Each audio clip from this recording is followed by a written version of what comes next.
pandangan dan sebagainya. Di sini dia akan mewawancarai pandangan tentang masalah yang ada di sekolah kita mengenai peserta didik maupun guru. Yang pertama, jika ingin tanyakan kurangnya semangat atau motivasi belajar peserta didik dalam mengikuti pelajaran PJOK atau dalam mengikuti pelajaran di kelas itu seperti apa? Menurut pendapat pandangan kita. Kenapa siswa ini kurang semangat? Jadi terima kasih pertanyaannya terkait dengan kurangnya minat belajar siswa. Jadi kalau kita berbicara tentang kurangnya minat belajar siswa di kelas, kita harus mengambil dua opsi atau dua pilihan penyebabnya. Yang pertama itu penyebabnya dari pendidiknya sebagai input dari pembelajaran itu, kemudian dari siswa sebagai output dari pembelajaran.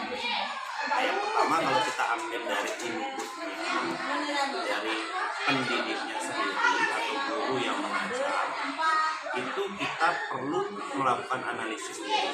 Jadi guru itu perlu menganalisis bagaimana dirinya mengajar saat mengajar. Tingkat keberhasilan sebuah pembelajaran itu dilakukan oleh guru itu. Jadi ketika siswa mengalami atau tidak respect dalam belajar atau dia jenuh belajar, kemungkinan saja yang menyebabkan itu adalah gurunya yang kurang variatif dalam belajar. Metodenya yang terlalu konvensional, monoton, ya. Sehingga kita sebagai guru di sinilah kita pentingnya belajar terkait dengan model pembelajaran dan metode pembelajaran yang variatif, sehingga guru-guru itu seharusnya menggunakan metode yang variatif, bukan metode yang konvensional. Yang pertama. Dan yang kedua, media ajar. Ini penting sekali dalam proses pembelajaran. Media ajar yang diberikan kita sebagai input dalam proses pembelajaran itu juga hendaknya tidak menutup dalam satu media. Misalnya, kalau kita bisa membuat PowerPoint misalnya, kita berikan PowerPoint saja dalam satu kelas dan dalam beberapa kali pertemuan, walaupun itu sebenarnya adalah sebuah metode atau menggunakan media inovatif, tetapi kalau itu kita berikan secara kontinu terus menerus, maka siswa itu juga akan jenuh. Nah, jadi ada yang siswa yang mohon maaf, ada yang siswa yang sudah merasa agak bisa kan. Memang di dalam pembelajaran egoitas siswa itu memang terkadang ada yang siswa yang sudah bisa dia tidak mau berbagi, sehingga ketika dia mau belajar kita mau ajak kemudian kita ajak dia untuk berkelompok, pastinya dia tidak bisa, ataupun kita paksakan dia berkelompok dia tidak mau berbaur dengan temannya, dia akan belajar sendiri, menjawab sendiri, seakan-akan jawabannya itu benar.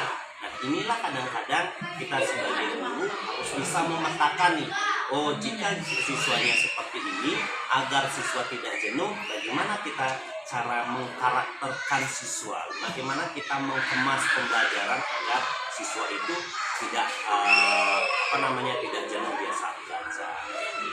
Itu sebagai outputnya. Jadi dua hal inilah yang tidak bisa kita lepaskan. Guru sebagai pendidiknya, siswa sebagai penerima outputnya. Inilah yang peran penting kita dalam sebagai seorang guru harus tahu memotivasi. Ya. Apakah karena ada juga kan faktor yang mungkin kerelaan dia meluangkan itu bisa juga menyebabkan untuk mengoptimalkan gitu. Iya. Kadangkala ada siswa-siswi kita memang memiliki keterikatan waktu. Kita penting juga melihat itu. Waktu untuk belajar anak-anak itu perlu kita tahu. Kadangkala ada yang siswa memang malas belajar di sekolah karena dia sudah belajar di rumah. Materi yang sudah kita berikan, misalnya dia akan mengajar pendidikan agama Hindu nih, saya sudah pernah mengajarkan sadriku misalnya. Anak-anak sudah belajar dia di rumah. Ketika saya berikan di sekolah dengan materi yang sama, maka siswa itu akan tidak respect lagi. Mungkin dia berpikir guru tuh masih banyak yang belum paham atau belum bisa menggunakan sarana prasarana seperti komputer, pemakaian proyektor kan banyak juga.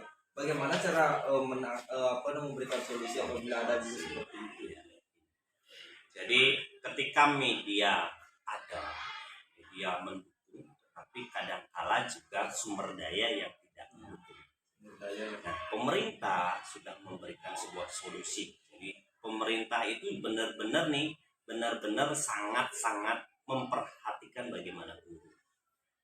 Sebut saja sekarang kita ada yang namanya sertifikasi, ya enggak? Sertifikasi sebenarnya itu adalah bukan uang tambahan penghasilan untuk diberikan ke guru hanya untuk kebutuhan primernya. Sebenarnya tidak seperti itu. Kenapa seperti itu? Saya katakan seperti itu. Karena sebenarnya penghasilan sertifikasi itu adalah digunakan untuk peningkatan kemampuan sumber daya guru itu sendiri. Sehingga mau tidak mau sebenarnya guru yang tersertifikasi kemudian ataupun guru yang belum sertifikasi itu sebenarnya harus meningkatkan kemampuan baik dia melalui belajar secara otodidak, itu belajar melalui YouTube.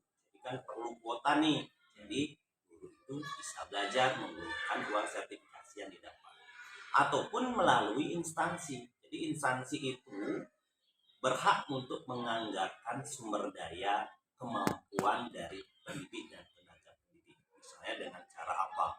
Ada kegiatan workshop. Workshop kan sekarang banyak sekali, ada baik online atau offline, di mana lebih mengedepankan bagaimana basic guru untuk belajar tentang informatika. Itu ada, itu diberikan, itu dibiayai oleh dana bos, itu boleh. Jadi di sini kembali seperti tadi tentang terkait dengan permasalahan kekurangan sarana prasarananya, pendukungnya adalah bagaimana dana bos itu bisa dimaksimalkan untuk pemberdayaan sumber daya manusianya sekarang dengan kegiatan workshop atau dengan kegiatan-kegiatan yang lain yang basicnya untuk memberikan pengetahuan lebih terhadap guru itu sendiri dalam penggunaan TIK. Senternya kita belajar, jadi tidak lagi kita seperti dulu ketika saya mengajar ke kelas, kita mau ngajar pakai PowerPoint misalnya, siswa harus ikut. Nah, kalau di sekarang pembelajaran student center, apa yang siswa mau belajari, apa media yang dia inginkan, bagaimana gaya belajar mereka, kita harus turuti. Makanya seorang guru sekarang itu tidak harus permanen dengan satu metode saja. Mungkin di dalam kelas ada yang kelompok ini dengan menggunakan gaya belajar ini, ada kelompok yang lainnya menggunakan gaya belajar yang berbeda.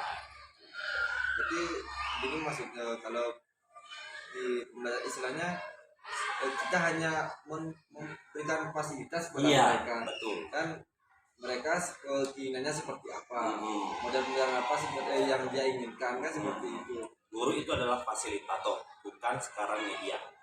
Guru itu adalah fasilitator. Karena sekarang pendidikan abad 21 siswa yang mengikuti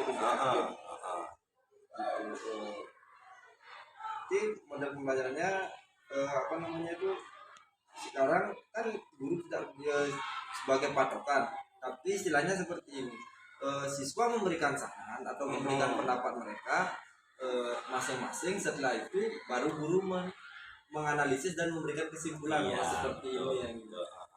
Jadi kita sebagai gurulah yang harus mengerti bagaimana kebutuhan siswa, bukan siswa yang harus mengerti kebutuhan guru. Seperti dulu kan seperti itu, kalau yang gurunya ada yang nggak bisa buat PowerPoint misalnya, ya siswa mau tidak mau dia harus ikut guru. Tetapi sekarang di abad sekarang ini belajarnya sudah tidak seperti itu. Kalau memang siswa itu suka dengan audio, video, visualnya, maka kita mau tidak mau, kita yang sebagai guru harus belajar bagaimana caranya menggunakan video.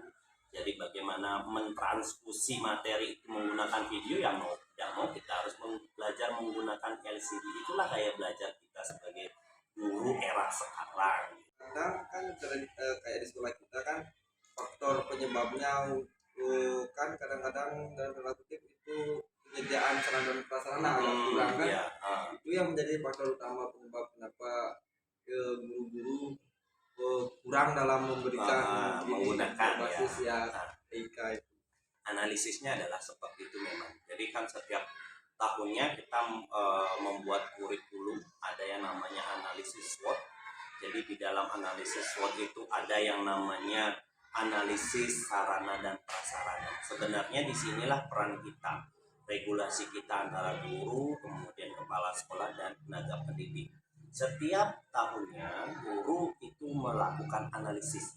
Misalnya kalau memang di tahun lalu kita kekurangan media mengajar, misalnya menggunakan proyektornya kurang dan sebagainya, sebenarnya di kepala sekolah dan guru itu berperan untuk menganggarkan, karena kan kita ada dana BOS.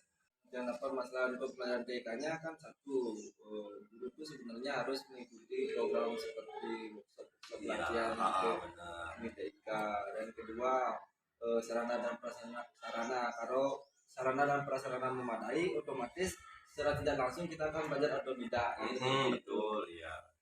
Sekarang guru lah yang berperan sekarang. Kalau kita mau arahnya kemana nih? Kalau mau belajar sekarang kan sudah ada banyak sekali laman-laman YouTube yang sudah mengajarkan bagaimana cara menggunakan LCD. Apalagi sekarang pemerintah gencar menggunakan Chromebook. Nah, Chromebook itu penting sebenarnya, bisa diaplikasikan juga dalam proses pembelajaran oleh guru itu sendiri.